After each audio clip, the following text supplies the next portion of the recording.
Simula ngayong Lunes, July 1. Iba ang saya kapag may bagong kasama. Lalo na kapag nakatutok ka sa Teleradyo Serbisyo at Radyo 630. I-flex na ang malusog na katawan dahil bukas na ang Klinika 630. Kasama sina Bernadette Sembrano at Doc Dennis. Alas 2 ng hapon.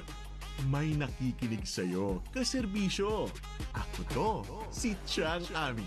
Alas 3 ng hapon, kasama si Ami Perez. Tutukan ang mga balitang kukumpleto sa araw mo. Hatid na Headlines sa hapon. Kasama si Tony Velasquez. Alas 4 ng hapon. Susundan ng pagseserbisyong swak sa pangangailangan mo. Nagseserbisyo, Niña Corpus. Alas 4:30 ng hapon, kasama sina Niña Corpus at Migs Bustos. Panalo ang bawat hapon kapag nakatutok sa Teleradyo Serbisyo at Radyo 630. Ang Radyo 630 ay napakikinggan sa 630 kHz AM band at sa bayang napapanood sa Teleradyo Serbisyo.